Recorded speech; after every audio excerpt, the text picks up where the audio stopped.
Hai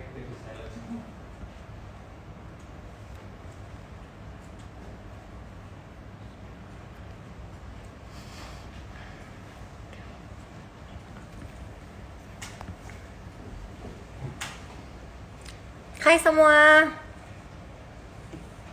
Kita nunggu untuk teman-teman masuk dulu. Hai everyone. Halo semuanya, apa kabar? Semoga semuanya dalam keadaan sehat. Ini adalah episode terakhir Ngobrol Sesudah Sore volume 2 X Sasa. Kita udah 7 episode, jadi untuk teman-teman yang selalu setia nonton Ngobrol Sesudah Sore setiap hari Senin jam 8 malam, terima kasih banyak. Jadi hari ini adalah episode terakhir kita, dan hari ini juga tamunya spesial banget untuk menutup final episode dari Ngobrol Sesudah Sore volume 2 X Sasa. Nah, untuk yang belum tahu dan baru ikutan Ngobrol Sesudah Sore volume 2 X Sasa ini, di episode 7 ini tadi aku bilang merupakan episode terakhir. Dan kalau yang belum tahu, Ngobrol Sesudah Sore ini adalah ngobrol santai bersama narasumber mengenai topik yang menarik dalam rangka menyebarkan energi positif untuk kalian semua generasi mikir. Karenanya gue sama Sasa mau mengajak kalian semua untuk terus berkarya, berinovasi dengan kreatif, dan pastinya berkolaborasi agar kita bisa menjadi generasi mikir yang dapat berkontribusi positif untuk sekitar dan banyak orang pastinya. Nah, yang spesial juga di program ini, Sasa akan mendonasikan total 150 juta rupiah untuk penanganan pandemik di Indonesia ke pihak yang dipilih narasumber di setiap episodenya.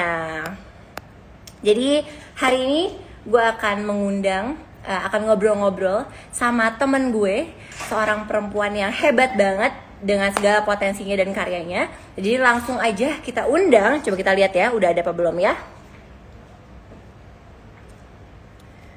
Kita mau undang, udah ada. Kita mau Chelsea Islan. Dan kita akan ngobrol tentang generasi mikir, berani bermimpi, dan menjadikan diri berarti. Hai Chelsea. Hai. Halo. Ya ampun, kita udah lama banget gak ketemu. Iya, udah lama banget. How are you? Kita kayak ketemu tahun lalu gak sih, Chelsea? Iya, tahun lalu. Yang waktu itu kita tahun lalu ada kan? project. Gimana? How are you? I'm good. How are you? I'm okay. Chelsea, gimana nih new normal ini? Gimana lo menghadapi new normal versi lo? Katanya lo ini ya malah produktif ya, banyak ikut kelas online dan segala macem. Iya, jadi selama karantina, selama di rumah aja, ini udah bulan kelima ya di rumah aja. Aku ikut kelas online akhirnya karena aku ngerasa kalau misalnya kita cuma di rumah aja nggak ngapa-ngapain tuh kayaknya gimana gitu. Jadi selama di rumah akhirnya aku ngambil kelas online. Kelas online-nya itu tentang psikologi. Jadi aku tertarik banget sama psikologi gitu, dan selama ini kan sibuk kerja terus gitu, belum ada waktu untuk benar-benar belajar, terus benar-benar mau mendapatkan ilmu baru sih gitu. Jadi ya selama karantina di pandemik ini ya palingan baca buku, terus baca-baca hal-hal baru gitu untuk mengisi kekosongan juga. Pelajaran apa, Chelsea, yang menarik banget di psikologi yang selama ini lo pelajarin? Apa yang kayak lo suka banget, menurut lo menarik banget? Sebenarnya banyak banget, tapi salah satunya tuh tentang clinical psychology sama tentang behaviorism gitu. Jadi menurut aku tuh keren banget karena dari baca-baca itu jadi saling mengenal satu sama lain juga gitu. Jadi kita semakin mengerti, semakin juga kenal sama diri kita sendiri gitu. Mungkin kan selama ini kayak kenapa ya dia ngerasa kayak gitu, kenapa aku ngerasa kayak gitu kan. Maksudnya banyak pertanyaan-pertanyaan untuk diri kita sendiri gitu. Nah, selama belajar psikologi ini jadi semakin kenal dengan diri sendiri, dan itu penting banget sih untuk mengenali diri. Itu penting banget sih. Iya. Dan menurut gue masa-masa pandemi ini menurut gue is a good a good time untuk banyak reflect dan banyak mengenal diri kita lebih dalam lagi. Oke, jelaskan hari ini topik kita kan ngomongnya soal kayak gimana kita berani bermimpi dan menjadikan diri berarti kan. Nah, gue mau tanya, sebenarnya dari awal, dari kecil, goal lo tuh udah pingin menjadi actress, menjadi public figure, atau lo punya goal lain sih waktu lo kecil? Jujur. Sebenarnya jujur tuh nggak pernah ada nggak pernah ada impian untuk menjadi seorang aktris gitu. Jadi sebenarnya justru di balik layar gitu. Dan dari kecil kalau ditanya mau jadi apa gitu, justru aku selalu jawabnya mau jadi sutradara gitu. Dan aku ingat banget pas masih TK, itu ada banyak teman-teman satu kelas gitu, dan mereka semua ditanya, misalnya ada yang jawab mau jadi dokter, mau jadi pilot, astronot gitu, dan aku jawabnya mau jadi sutradara. Dan aku ingat banget gurunya juga bilang, hah sutradara gitu, kok bisa sih gitu, maksudnya dari semua profesi gitu. Dan sekarang akhirnya berkecimpung di dunia perfilman gitu kan. Jadi justru sebelum aku masuk ke dunia film sebagai aktris, aku pas masih SMP SMA tuh sering banget bikin film pendek gitu. I see. Nah terus tapi lo masih mau itu, is it still your goal untuk masih nge-pursue di behind the scene career, apa lo udah menurut lo pingin terus di dunia actress ini? Iya, it's still my goal sih. Sampai sekarang masih pengen banget gitu. Suatu hari semoga bisa ngedirect film. Dan maksudnya dari film pendek semoga bisa jadi feature film gitu, film layar lebar. Nah, Chels kan menurut gue sekarang tuh banyak juga anak-anak muda yang punya goals kan. Maksudnya kayak, oke, gue punya goals nih. Terus kayak, tapi biasanya banyak banget yang nggak konsisten. Jadi kayak udahlah, itu goalsnya lupain deh, gue nggak mau achieve that goals. Nah, apa yang membuat lo, apa pemikiran lo atau apa value lo yang membuat lo terus pingin mengejar goal itu? Nah, sebenarnya kalau goal itu kan pasti suatu hal yang sudah mendarah daging ya, kalau menurut aku ya. Jadi sesuatu yang juga keeps us alive. Iya kan? Juga suatu goal tuh membuat kita terus mau jalan ke depan gitu, selalu mau maju, selalu mau berjuang gitu. Dan kalau nggak ada goal di dalam hidup tuh justru hampa banget, kayak kosong banget nih, nggak tahu tujuan hidup mau kemana gitu. Dan untuk teman-teman di luar sana yang mungkin sekarang lagi mencari goal atau tujuan yang ingin dicapai, nah ini merupakan salah satu waktu yang pas banget sih, di rumah kita renung kembali, kita refleksikan kembali gitu. Dan juga selama ini aja aku ngerasa mungkin ini the only time dimana aku bisa mulai nulis skrip, mulai nulis naskah film gitu kan. Kalau misalnya mau ngedirect film, lo punya harus waktu mulai ya dari nol. Iya benar. Justru pas lagi di rumah aja nggak ngapa-ngapain, yang biasanya sibuk banget, mungkin teman-teman banyak yang selama ini nggak ada waktu, itu selalu menjadi alasan kan, nggak ada waktu, gimana nih caranya aku bisa mendapatkan, kok kayaknya sibuk banget. Nah di sini justru di saat yang seperti ini ya kita bisa banget ngelakuin hal-hal yang tadinya kita nggak bisa, ya kita harus bikin diri kita produktif gitu sih, dan berkarya dimanapun kita berada. Setuju banget. Chels, let's talk about proses karir lo ya. Maksud gue kan pasti semua orang yang bisa mencapai lo seperti sekarang pasti kan ada prosesnya kan. Nggak mungkin instan cepet lo udah menjadi Chelsea yang seperti sekarang. Nah lo ceritain dong, pernah nggak sih kayak ada orang yang meragukan lo, atau kayak pernah nggak sih lo ditolak sama pas casting? Lo ada nggak sih cerita yang menarik untuk diceritain bahwa kayak lo tuh seperti sekarang tuh karena ada prosesnya? Banyak banget. Ini kalau diceritain pasti seru banget nih, karena banyak banget orang-orang yang selalu bilang, gampang lah, pasti keterima deh main film gitu kan.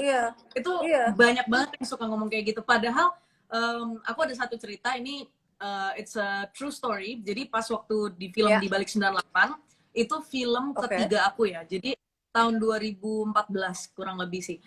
Itu aku casting sampai 4 kali. Yang pertama ditolak, yang kedua ditolak, yang ketiga ditolak, akhirnya yang keempat baru diterima untuk jadi si karakter itu gitu. Padahal yang setelah ditolak itu mereka udah bilang, udahlah Chelsea ini nggak cocok karakternya, udah nggak usah coba lagi ya. Nggak usah coba lagi, nggak usah maksain diri, udah gitu. Tapi di situ justru pas kita jatuh, kita malah ngerasa nggak, kita harus bangkit lagi. Ini justru apa ya, bisa dibilang suatu teguran buat diri kita sendiri gitu loh. Di saat kita mungkin diremehin atau di apa ya, mungkin orang-orang mungkin udahlah nggak bisa, kamu nggak mungkin gitu.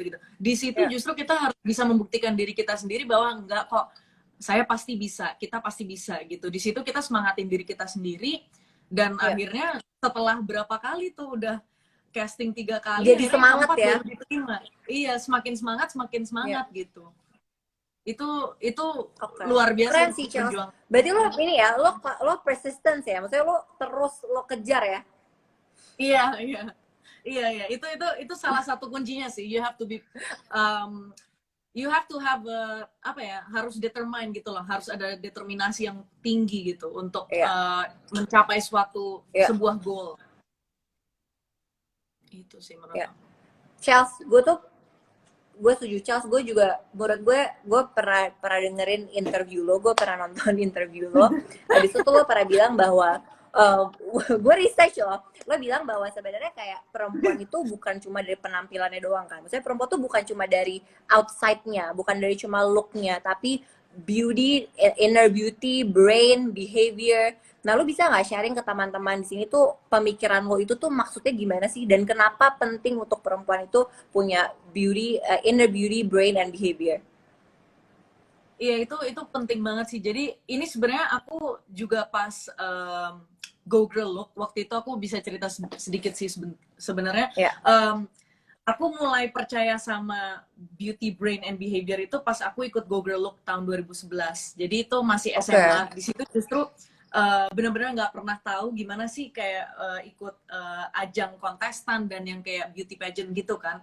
Di situ justru benar-benar Ya, kita diuji banget gitu.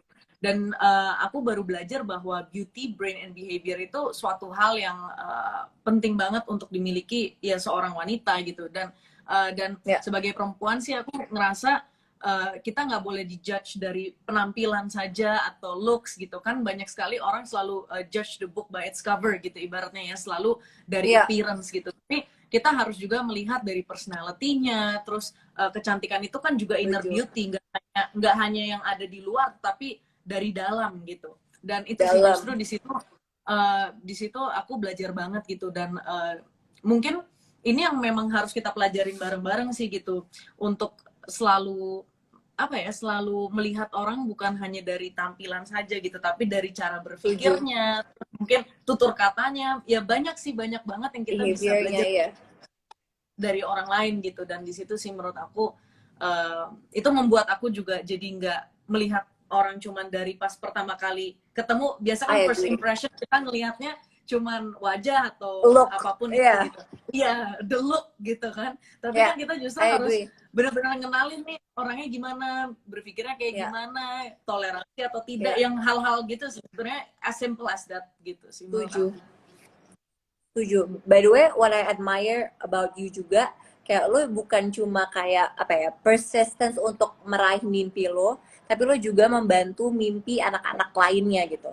Nah kan gue juga dengar lo juga pernah cerita sama gue kan Charles, kalau lo ngebantu apa namanya anak-anak di Indonesia Timur bersama Taman Iya. Bacaan Pelangi untuk bisa tetap sekolah gitu di masa pandemi ini gitu, dan untuk membantu mereka juga bisa meraih mimpi mereka. Boleh nggak ceritain Charles tentang program ini dan kenapa waktu itu lo kepikiran dan gimana sekarang ceritanya? Oke, jadi waktu itu aku pernah ke Papua tahun 2015. Kalau nggak salah 2015 atau Ya, 2016 aku pertama kali ke Papua. Di situ juga aku diajak sama Wahana Visi Indonesia. Jadi ada organisasi gitu yang memang biasa peduli sama pendidikan teman-teman kita yang ada di Indonesia Timur gitu. Di situ akhirnya pas ya, datang aku ngeliat, wah anak-anak ini benar-benar kita harus kasih perhatian lebih gitu loh, bukan hanya mungkin ngepost aja atau kayak let's help them cuman lewat via sosial media gitu, tapi kita benar-benar harus benar-benar kerja nyata lah, ibaratnya kita harus benar-benar beraksi gitu untuk mereka gitu. Dan di situ akhirnya ya, pas aku ngeliat mereka mereka begitu senang gitu pas teman-teman kita yang dari Jakarta main ke sana, kita bawa buku, banyak yang donasi baju, sepatu, tas sekolah gitu. Dan mereka tuh ya, bener-bener semangat banget untuk sekolah gitu. Dan itu justru aku ngelihat ini yang harusnya ada, semangat seperti ini yang harusnya ada di kota-kota besar gitu. Justru di kota-kota besar kita ya, ke sekolah gampang banget, tinggal naik mobil atau motor udah nyampe gitu. Dan mereka ke sekolah mereka harus menyeberangi sungai gitu. Jadi ya, itu aja mereka masih semangat banget gitu. Dan ya di situ akhirnya aku memutuskan untuk memberikan dukungan lebih lagi di tahun ini keren sih. sama Taman Bacaan Pelangi sama Mbak Nila Ya, Tanzil. Jadi sama kitabisa.com juga kita akhirnya membuat donasi. Kemarin sih kita udah mengumpulkan banyak sekali ya dari teman-teman, dan juga dari konser musik Indonesia juga mereka juga memberikan banyak donasi Bantuan. juga, Ya. bantuan dari mereka. Dan sampai sekarang sebenarnya kita masih juga sih, masih kampanye masih terbuka, jadi untuk Oh, teman-teman oke. yang ingin berdonasi masih boleh. Dan menurut aku Bisa itu kemana tuh, penting banget Chels? sih. Bisa nanti langsung cek di bio aku aja, ada nanti langsung Oke. ada di kitabisa.com. Kampanye masih berjalan 10 hari lagi gitu. Wah, Jadi oke. sebenarnya sih sampai sekarang sih teman-teman kita yang di sana juga udah mendapatkan alat tulis gitu. Jadi bukan hanya di Papua aja, tapi di NTT juga sih. Kita juga kirimin buku pelajaran, terus ada buku tulis, Nice. ada pensil gitu. Jadi justru karena mereka di sana kan susah kalau misalnya belajar via online ya gitu. Karena kan Iya, listrik di sana susah, terus nggak internet nyampe juga ya. susah banget. Iya, jadi justru ini salah satu bentuk dukungan dari kita untuk mereka. Untuk tetap Nice. belajar. Oke, jadi untuk teman-teman yang mau membantu bisa langsung ke link bio Instagramnya Chelsea ya. Yes. Oke, Chelsea, Thank kan you. lo udah banyak banget, maksudnya secara karir lo juga udah ngebantu banyak orang juga gitu. Nah, lo pernah nggak sih ada fase di mana lo tuh either gak percaya diri atau lo tuh gak pernah puas sama apa yang lo lakuin gitu. Nah, gimana caranya lo menghadapi fase itu? Wah, itu pasti sih ya. Maksudnya aku yakin pasti banyak orang juga. Banyak orang ya, Iya, setuju pasti sih. pernah ngelewatin fase itu gitu. Iya, Kalau untuk aku sendiri mungkin kadang-kadang selalu merasa, aduh gimana nih, apa mungkin is this good enough, kayak am I giving iya, my best gitu. Kadang kan kita suka doubting on ourselves ya, kayak iya. selalu meragukan diri sendiri gitu. Mungkin itu salah satunya gitu, dari keraguan-keraguan itu kadang jadi berpikir kemana-mana gitu. Tapi Iya. um, sebagai, maksudnya sekarang sebagai public figure, sebagai aktris gitu, mungkin ya aku bersyukur banget udah bisa ada di industri perfilman Indonesia, bisa membantu industri perfilman juga. Dan untuk ada di industri perfilman Indonesia nih seneng banget karena bukan hanya kita mengenalkan budaya Indonesia lewat film ya, tapi kita Iya, juga memberikan wawasan baru untuk para betul, penonton gitu. betul. Jadi banyak banget film-film Indonesia sekarang juga yang benar-benar inspiring banget untuk ditonton gitu. Di I situ sih agree. akhirnya ya semoga kedepannya, harapan aku sih tetap ingin berkarya terus, dan semoga pandemi ini segera berakhir Segera biar bisa berlalu, berkarya lagi, setuju. biar bisa syuting lagi, biar bisa mungkin main teater lagi, dan Iya, biar kita semua bisa melanjutkan kerjaan kita masing-masing. betul, aku setuju. Dan Pasti mimpi udah kita. kangen juga kan Chelsea syuting. Iya, iya udah 5 bulan. Iya. Kangen Nah, sih. Charles, kan tadi topik kita tuh adalah gimana cara kita bisa dapat berani bermimpi dan juga menjadikan diri kita berarti ya. Nah, pemikiran apa sih yang lo pegang atau value apa sih yang lo pegang selalu dalam hidup lo gitu? Satu value atau satu pemikiran yang lo selalu pegang. Oke, satu value ini, sebenarnya value ini aku dapetin dari nenek kakek aku pas masih Oke. kecil. Mereka selalu bilang ada analoginya sih tentang padi. Jadi semakin padinya tinggi, semakin merunduk gitu. Dan di situ akhirnya semakin kita sukses, kita harus semakin ramah dan humble dan membumi gitu. Jadi mau sesukses apapun kita tetap harus stay Harus grounded. turun. Setuju. Gitu sih. Itu value yang aku selalu pegang gitu dari kecil, dan Itu by the way bapakku sangat selalu berguna. ngingetin itu. Iya kan? Iya, bapakku selalu ngingetin itu, harus stay grounded. Oke, Charles, by the way, gue mau nanya, next apa lagi nih yang lo mau kejar dan apa hal yang lo percaya dan yakin banget lo harus lakuin tapi belum kesampaian? Oke, ini banyak banget nih. Banyak banget ya, Liz, coba ayo apa aja? Banyak banget nih, salah satunya mungkin ngelanjutin edukasi ya gitu. Oh, Jadi aku oke. pengen banget sebenarnya kuliah gitu, tapi mungkin selama ini kan belum terwujud karena masih sibuk kerja, masih setiap hari ada yang harus dilakukan lah gitu selama ini gitu. Dan bisa dibilang gap year-nya udah hampir 7 tahun loh gitu. Gila, oh Jadi iya. lama banget, udah 7 tahun gitu. Dan mungkin menurut aku ya itu suatu hal yang aku harus kejar gitu, untuk belajar Iya. lagi, pendidikan, edukasi, sama pastinya mau bikin film sih yang tadi aku cerita itu. Itu salah satu cita-cita yang belum terwujud, untuk membuat film pendek. Dan juga pastinya untuk terus mendukung dan membantu anak-anak di Indonesia Timur sih. Mungkin pengen bikin foundation sendiri, mungkin yayasan untuk anak-anak gitu, salah satunya sih. Oke. Charles, pertanyaan sebelum kita ke pertanyaan dari netizen yang udah nonton. Lo ada nggak pesan-pesan untuk teman-teman generasi mikir yang lagi nonton? Ada nggak pesan-pesan gimana caranya kita generasi mikir terus semangat untuk berkarya dan juga menjadikan diri kita berarti? Oke, untuk teman-teman semua yang lagi nonton, untuk teman-teman generasi mikir, pokoknya semangat selalu. Mungkin memang lagi di tengah-tengah pandemi seperti ini ya. Di saat seperti ini kan pasti banyak banget yang susah gitu. Maksudnya banyak yang kita nggak bisa lakukan.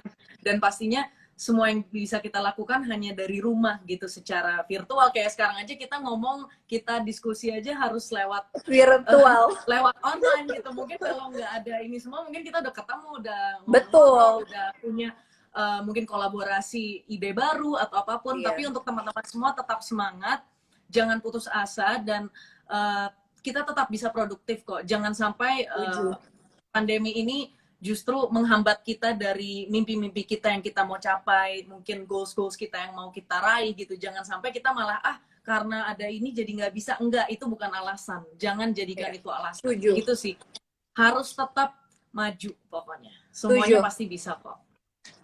Saling membantu, saling mendukung. Betul, setuju banget. Charles, kita masuk ke beberapa pertanyaan dari yang udah nonton. Pertanyaan pertama, itu adalah, Kak Chelsea pernah ikut sekolah acting nggak? Menarik sih. Lo pernah ikut sekolah acting nggak sih, Chelsea? Oke. Jujur, nggak pernah. Nggak pernah ikut sekolah acting. Cuman karena dari kecil, dari SD itu, di sekolah kan ada ekstrakurikuler teater ya. Jadi karena ada ekskul teater itu, akhirnya jadi ikut teater. Nah, sebenarnya sih dari teater itu sih, jadi akhirnya udah punya basic skills gitu untuk main film. Iya. Jadi sebenarnya teman-teman mungkin yang mau berakting, mau menjadi aktris atau aktor, mungkin bisa ikut teater dulu sih. Itu benar-benar bagus banget untuk mengasah acting skill kita gitu. Oke. Ya, pertanyaan berikutnya ya dari teman-teman yang nonton. Siapa role model Chelsea yang paling berpengaruh dalam hidup lo? Pastinya mama.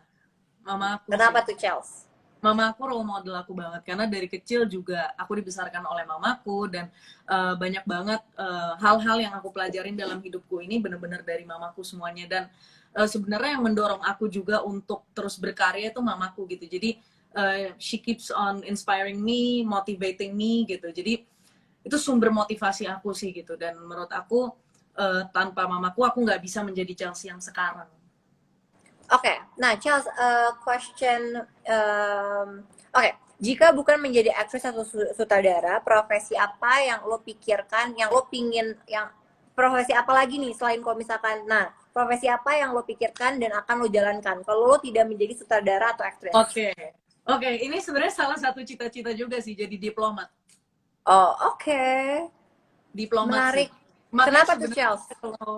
Kalau kuliah sih pengennya ngambilnya hubungan internasional dan politik gitu sih, FISIP lah ya pokoknya. Jadi kenapa? Karena nggak tahu sih, dari SMP ke SMA tuh selalu bacanya misalnya filosofi, politics gitu-gitu. Maksudnya itu suatu hal yang aku suka gitu, subjek yang aku suka. Dan sebenarnya kalau jadi diplomat tuh bisa membawa Indonesia ke luar negeri gitu. Maksudnya aku bisa mengharumkan nama bangsa kita. Iya, bisa mengharumkan nama bangsa, bisa ibaratnya kita bisa bukan hanya menjadi, maksudnya agen perubahan ya gitu, tapi jadi diplomat itu justru bangga gitu menjadi saya Indonesia gitu, mewakilkan Indonesia lah di berbagai event di luar negeri gitu. Dan jadi bisa membawa nama baik Indonesia ke ajang internasional gitu sih. Itu salah satu cita-cita aku sih.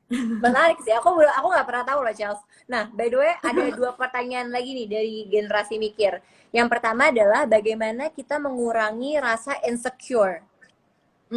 Kalau gimana, Charles?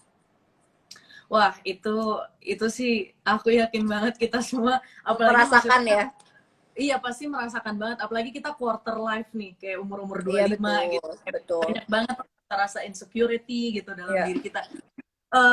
Terutama kalau misalnya sebagai profesi aku ya, kayak public figure gitu, itu pasti insecure. Misalnya, aduh ini gimana nih aku, misalnya ya paling gampang, gimana aku kelihatan gemukan nggak atau kurusan nggak, maksudnya hal-hal seperti itu. Karena kan banyak banget sekarang kan orang-orang segampang itu ya ngejudge orang hanya lewat cyberbullying misalnya. Betul. ya bullying tentang ya kayak body shaming dan semuanya gitu dong. Yeah. Jadi menurut aku pasti insecure ya, untuk teman-teman yang mungkin merasakan insecure, mungkin kita harus berkaca ke dalam diri kita sendiri gitu loh. Jadi kita lebih melihat diri kita sendiri, enggak kok, kita nggak usah dengerin apa kata orang, tapi we have to be proud of ourselves gitu. Jadi bangga menjadi diri kita sendiri dan lebih sayang sama diri kita sendiri. Self love, self care, itu sih. Jadi itu salah satu cara yang menurut aku membuat kita jadi melupakan apa yang orang lain mungkin ngejudge tentang kita, tapi karena kita lebih sayang sama diri kita sendiri dibanding opini-opini orang di luar, itu yang membuat kita jadi enggak, kita bisa, dan kita ya kita bangga menjadi diri kita sendiri. Betul. Apapun itu gitu. Iya, setuju sih. Dan focus on ourselves ya. Iya, setiap orang kan unik gitu. Iya, setuju. Jadi menurut aku sih aman-aman aja kalau kita punya pemikiran yang seperti itu. Yeah. Charles nih, pertanyaan terakhir dari generasi mikir. Kak, gimana caranya membangkitkan semangat? Biasanya kan kalau misalkan lo lagi mau mengejar mimpi, pasti ada lah ya di mana momen, aduh, gitu kan, nggak, atau lo gagal, ditolak atau apa, lo jadi sedih. Nah, gimana caranya lo bisa membangkitkan semangat lagi? Kalau lo gimana, Charles? Iya, kayak yang tadi aja yang aku cerita tuh, banyak banget yang pernah aku lewatin ya, misalnya kegagalan, misalnya tolak sebagai karakter A, B, C, iya, betul. Casting buat film gitu kan. Mungkin banyak orang yang selalu mikir ya casting gampang lah, pasti keterima, dan orang kan selalu yang tadi aku bilang kayak selalu ngelihatnya dari looks-nya, dari penampilan saja gitu. Tapi di sini gimana caranya kita membangkitkan semangat? Justru kalau dari aku sendiri, do what you love gitu sih. Kayak lakukan apa yang kamu suka gitu, yang membuat kamu lebih semangat lagi, yang membuat kamu enjoy sama apapun yang lagi dijalanin sih gitu. Kadang-kadang kan mungkin kalau kita misalnya ngerjain suatu hal yang kita nggak suka, ya pasti kayak bosen gitu kan, ya. Males gitu ya. Males gitu. Tapi kalau kita passionate ya, maksudnya kita benar-benar suka banget sama apa yang kita kerjakan, we keep going pasti, ya. Iya, semangatnya itu selalu ada dan itu selalu membara dalam diri kita gitu. Tapi ya untuk misalnya yang teman-teman misalnya ada kegagalan atau apapun yang lagi dialamin sekarang, gimana caranya semakin semangat? Ya pastinya percaya diri aja sih, dan yakin aja kalau kedepannya pasti lebih baik lagi gitu. Jadi trust yourself sih, have faith, harus ada rasa itu dalam diri kita sendiri. Oke, Chelsea, thank you so much udah mau ngobrol bareng gue di Ngobrol Sesudah Sore. Episode terakhir nih, Chelsea. This is the last episode. Jadi gue mau undang yang spesial. Chelsea, jadi what's great about this program, salah satu mendonasikan total 150 juta rupiah untuk seluruh episode yang akan, jadi Sasa akan mendonasikan untuk penanganan pandemi ini ke pihak yang dipilih narasumber. Nah, untuk episode terakhir ini, Chelsea mau Sasa mendonasikan kemana? Oke, kalau dari aku sendiri sih, aku pengen mendonasikan untuk Taman Bacaan Pelangi, untuk campaign yang sedang aku jalani, karena sebenarnya kita mau expand lagi, nggak hanya di Papua, tapi untuk teman-teman yang di Nusa Tenggara Timur dan juga Nusa Tenggara Barat, banyak sekali anak-anak di sana yang juga membutuhkan buku tulis dan pelajaran-pelajaran gitu. Jadi kita memang membutuhkan donasi lagi gitu. Jadi semoga bisa bermanfaat dan membantu teman-teman kita yang ada di Indonesia Timur untuk anak-anak dan untuk pendidikan. Thank you so much, Chelsea. Terima kasih banyak ya udah mau ngobrol di Sesudah Sore Eksasa. Thank you so much. Thank you. Take care ya, Chelsea. I hope to see you soon. Bye-bye. Makasih ya. Sukses. Bye.